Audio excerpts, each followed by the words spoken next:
Hello and welcome to the It Depends podcast. My name is Kevin Goldsmith. I am your host. I am also the author of It Depends, Writing on Technology Leadership from 2012 to 2022. And I'm delighted we're now at episode 7. And like our last episode, this one is going to be a twofer. Again, as the last episode, we have 2 chapters. One is a little bit shorter, so I thought I'd throw it in. So I'll talk about both those chapters in a minute and give you a bit of an introduction. If this is your first time listening to the podcast, we are serializing the audiobook of It Depends. If you would rather listen to the entire audiobook in one go, it's available. It's available on Audible. It's available on Spotify. It's available wherever you get your audiobooks. If you prefer to read with your eyes instead of your ears, same thing. The print book is available on Amazon, on Barnes & Noble, on bookshop.org, on bookstores around the world. The print book is available everywhere. The ebook is available as well. If that is how you prefer to get your knowledge, please feel free to pick it up. And if you do, please rate it and review it. As always, if you have questions, I'm very happy to answer them. I haven't gotten one for a little while. I like answering your questions. Please send them to me, contact@itdependsbook.net. If you'd like a signed copy, you'd like to purchase a signed copy, you can email me at that address as well.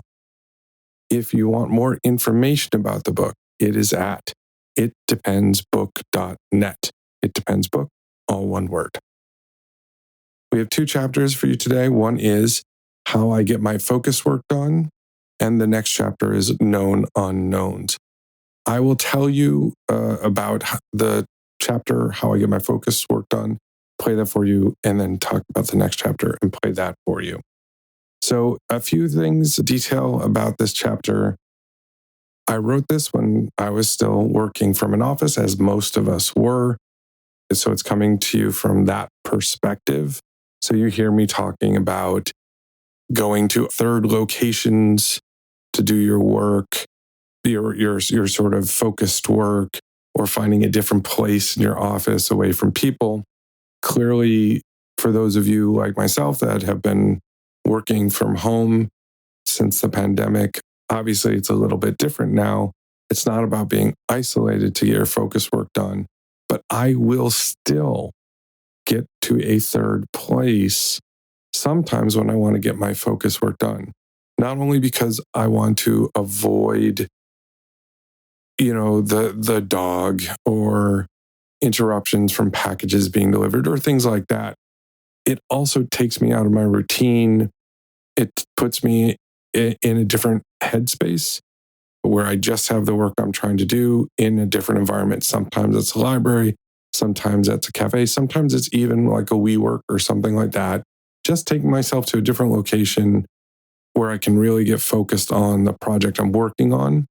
Sometimes it is just when the weather's nice, going outside, sitting down there, just getting away from my desk and all the tchotchkes and all the other work that's within my eyesight and just having that kind of break from where I normally do work so I can really focus on a project. That's worked pretty well for me since I've switched to working from home.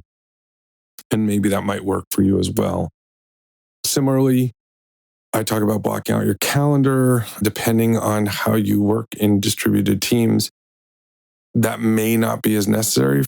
For today, in my current company, I tend to start my day a little bit earlier because I start my morning talking to folks in Europe and then talking to folks on the East Coast. And that's kind of common in my company.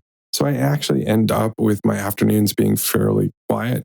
And so I've found I've been able to get a lot of more focused work done without having to block it out. But also, the company I'm in now has been distributed since day one. And because of that, we actually don't have as many meetings. My calendar isn't as full. We've gotten much better at communicating asynchronously because we've had to. We've always been a globally distributed company. And because of that, I get a lot more time to do my focus work. So this I don't have to do some of these hacks that I've used to do anymore. But when there's a big project coming up or a big project I need to focus on, I still will do this, and I'll still block out a whole day to just really focus on it and just no interruptions. Another great place to get work done for myself, maybe not for you, but this worked great for me, planes or trains. When I used to live in Sweden and I had to travel a lot between Stockholm and Gothenburg, and I would take the train, that to me was just amazingly great time to get work done. And I would get a tremendous amount of work done on that train. And even though I could have connection, a lot of times I would actually work without Wi-Fi and without a connection because that helped me just reduce distractions. Planes, I get a lot of work done on planes. I'm also a person who can't sleep on planes. If you can sleep on planes, do that. For me, if I have to travel to Europe, that is like 9 uninterrupted hours of work time for me because it is very focused, it is very quiet, and I can just get a lot of stuff done. So sometimes I will save things up for that. That may not be how you work. That is how I work. So this chapter is also, we've heard the personal offsite chapter. We've heard the own your calendar chapter at this point. This one is very much a follow on from them. These weren't written in order. These weren't written in the order they're presented in the book. I've obviously sequenced them in the book because they follow from one another. But you'll hear me refer to things I refer to in those chapters. Another thing I talk about is cleaning your desk. This is something that is another thing that helps me a lot because we are on video these days. And I am not necessarily the best at cleaning my desk. I know what the camera can see and I know what the camera can't see. And I can tell you that at times you would not imagine the piles of things that are on my desk in front of me that you can't see on the camera. You can't see when I'm in meetings, but I can see all the time. Another thing that really makes it difficult for me to concentrate sometimes, not just because I don't have a place to write notes or things like that, because there's too much junk on my desk, but just the junk itself becomes a real distraction. It makes it harder for me to focus. So that is something I absolutely will do from time to time, especially if I need to work on a project. I will take the time it takes to actually go and clean off my desk and put everything away where it needs to be or whatever I need to do. So I have a clean work surface and it just helps me focus. So without further ado, here is how I get my focus work done.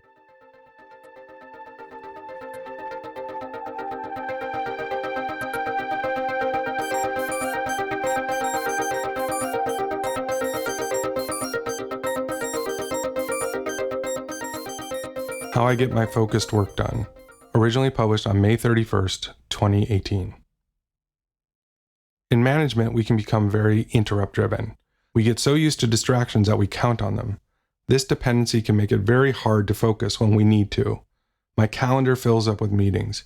My unscheduled time is full of people stopping by to ask questions or chat. If I'm not careful, I will find myself doing a lot of work at night. I've tried many ways to improve my focus time over the years. Here are the things that work best for me. Defrag your calendar. Every 6 months, I review my schedule. Recurring meetings tend to accumulate over time. This periodic review makes it easier to identify meetings that are no longer necessary. I will also try to reschedule my recurring meetings so that they group into blocks. Those 30 minutes or an hour between meetings are a waste of time. It isn't enough time to work on anything significant. Grouping my meetings gives me larger blocks of time that I can use for focused work. Block out your focused and loosely structured time.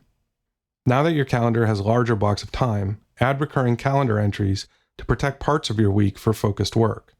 I need at least 2 hours to engage in a task, so I don't block out less than that. Ideally, I will block out more.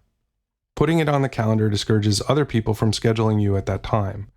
Likewise, I also block out time for unstructured work, like reading emails. Reading emails or returning phone calls works well in those 1 hour blocks between meetings. Having dedicated unstructured time also means less temptation to do unstructured work in my focused blocks. Make sure you leave some gaps in your schedule to allow folks to add in a meeting if needed. I made the mistake of filling my calendar almost entirely for a while. As a result, people started to ignore my free busy time because they couldn't find any empty meeting slots. Set out a do not disturb flag. In an open plan environment, create a sign so people know not to disturb you. I have a weird lamp on my desk. People know that I'm trying to concentrate when the light is on. For the most part, they will let me focus. When I worked in an office, I would put a post-it on my door with a note asking people to send an email unless it was urgent. Get out of the building. Sometimes to focus, you need to go elsewhere. For example, I will sometimes go to a nearby cafe, co-working space, or a library if I need a few uninterrupted hours. Turn off the notifications. There is a reason you see this advice shared often. I turn on Do Not Disturb on my computer and phone. I have a separate Chrome person with only the extensions I need for focused work and no notifications enabled. I quit all apps that are not the ones I need for my task. My phone goes into my pocket. I don't want any electronic distractions. If I must write something, I will sometimes do it longhand on paper first to eliminate distractions. Writing on paper works exceptionally well for me if it isn't a topic I am excited about but need to get done. Also, once I have the first draft on paper, it is much easier to edit and refine on the computer without being tempted to do something else. Set a goal and reward yourself. We are so unfocused these days that gamifying your focused work may help. For example, when I finish the first draft of this post, I will spend 10 minutes on Twitter to reward myself for getting it done without interruptions. Set aside a whole day for your focused work. It is sometimes challenging for a manager to have an entire day clear. If I have something vital to do, especially something time-sensitive, I will clear the whole day to focus on it. Usually, I will get out of the building to avoid other work distractions. I give myself a one-person offsite to get something done. I turn on my out-of-office email responder with a note letting people know that I'm working off-site and asking them not to disturb me unless it is critical. I will also schedule these focus days up to a quarter in advance to ensure that I have them in case I want to use them. Clean your desk. Cleaning the clutter in your eye line is also very common and helpful advice. These things accumulate on my desk: mail, tchotchkes, magazines, books. When you are trying to focus, they can be distractions, or the general clutter can be a distraction. You don't need to clean your desk thoroughly. You just don't need to see that stuff. Put it all somewhere you can't see when trying to focus. Clean your computer desktop. Just like your physical environment can be a distraction, the virtual one can be too. All those files on your desktop are like an extensive to-do list of fun things instead of the work you need to focus on. So, create a clutter folder and move everything into it. Create your focus playlist. Some people like to work in silence. I find that music helps me focus better, especially in busy environments. Different playlists help me focus on reading, programming, and writing. For reading, I like ambient music. For programming, it is post-rock and electronic music. When writing, I favor modern classical music. You may prefer silence, or music may help you. One important thing for me is that the music on my playlist is music I know well. Listening to new music can be too distracting for me in these situations. Start with a mindfulness exercise. Especially on my focus days, I like to start with a 10 or 20-minute mindfulness exercise to help me clear away the other things on my mind and help me focus on the task at hand. Make your exhaustive to-do list. One of the exercises I like from the Getting Things Done book by David Allen is exhaustively writing down everything you need to do. It is very freeing for me. I find that if I need to remember to do something, it will nag at me the whole time I'm trying to focus. So if I write it down on paper or in a to-do app, it helps me put it aside for a while so I can concentrate.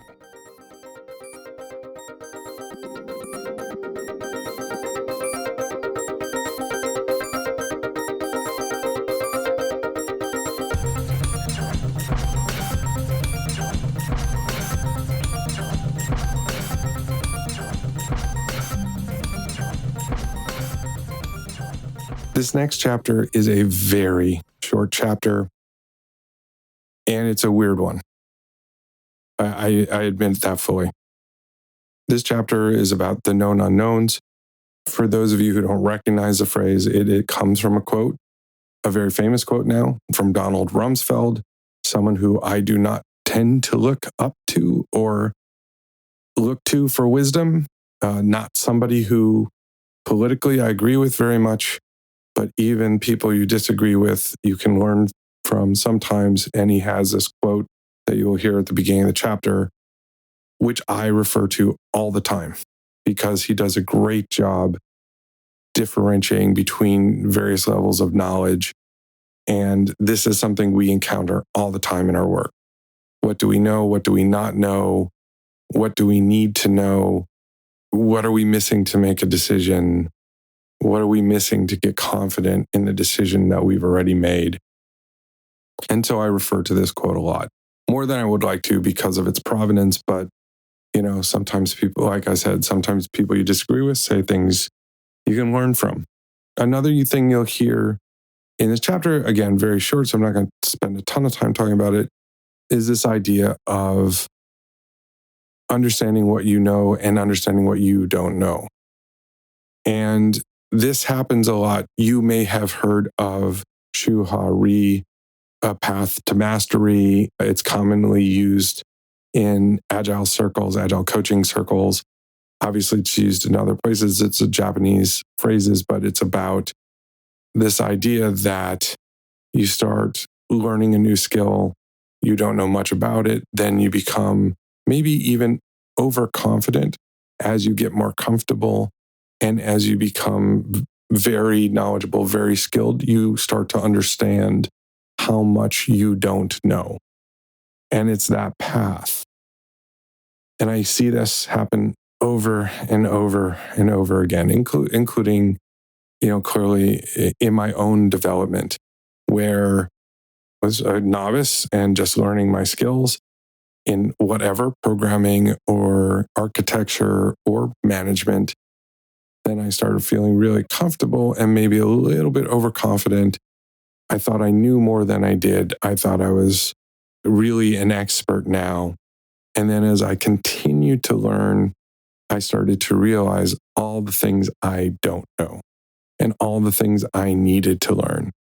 And it makes you not only humble, it makes you a better leader because it also makes you understand how much more development you need to do, which hopefully should be inspiring you to then reach out and try and grow. So it's this growth path, and that's really why I talk about it. But of course, I talk about it in the context of this Donald Rumsfeld quote. So here is that chapter. Again, very short. I'll be talking to you again in just a moment.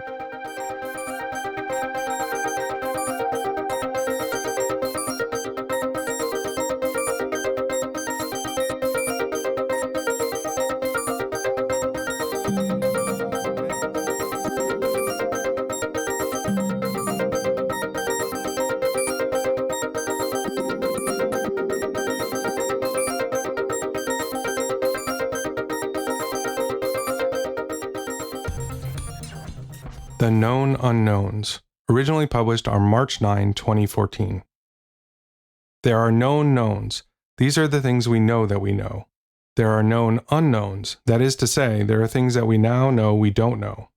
But there are also unknown unknowns. There are things we do not know we don't know. Donald Rumsfeld. Last week, I held a day of training for the managers and folks interested in becoming managers in my organization. I did this with some of the folks from Spotify's Excellent People Operations team, Paulo Barolin Echeverria and Mats Olden. As part of the exercises, we identified which management skills, values, and responsibilities were the most critical for our organization. We then did something like a spider map to help us evaluate our competencies in these areas and set goals on how we'd like to improve over the next few months. The exercises were fantastic, and they identified some genuinely great qualities of managers and leaders that I hadn't considered. I'll try and write about them in the future. One thing that struck me as I did this self-assessment was how low I rated myself in some areas that my managers had told me that I was strong in. I rated myself low in spaces that I would even call my strengths. The reason was that I'd come to realize how much better I could be than I am right now. I knew how much more I had to learn, my known unknowns. I had noticed this before in other areas. For years, when I interviewed C++ developers, one of my favorite questions was, how do you rate your C++ skill on a scale from 1 to 10? Sometimes I'd add the context of 1 is your dog and 10 is Bjorn Strustrup. I was looking for not an assessment of what they knew, but an understanding of what they didn't know, the known unknowns. I wrote C++ code professionally every day for over 15 years, and I would have rated myself a 7, and that was before C++ 11 came out. Anyone who rated themselves higher than that either was just not being honest, it is an interview situation after all, or they knew so little of the language that they didn't even have a clue how inexperienced they were. I now realize that this is just part of mastery. You reach a plateau in your growth and it seems like you are getting pretty good, but then you grow a little bit more and realize there is so much more to learn, ad infinitum.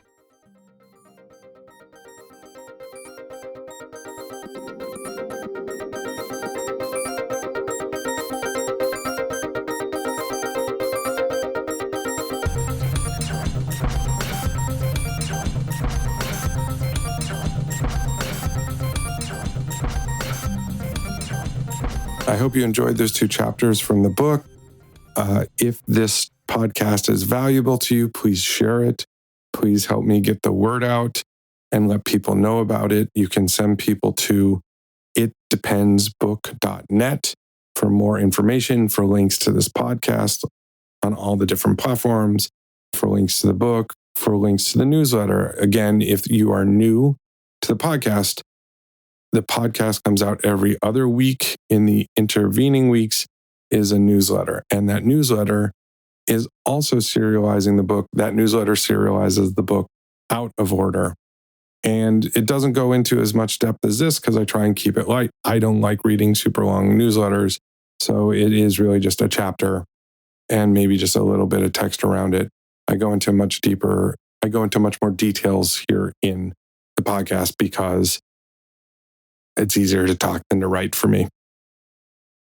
Again, if you enjoyed it, please rate the podcast. Please share the podcast. Please send people to the newsletter. Please send people to the book. Thank you so much. I'll see you again in 2 weeks on the podcast. I'll see you next week in the newsletter.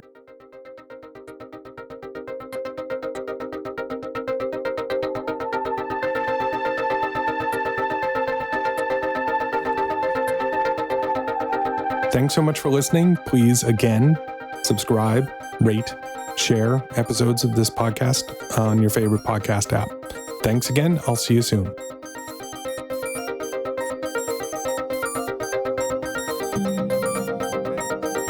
Thanks to Answers to April for the music in this podcast.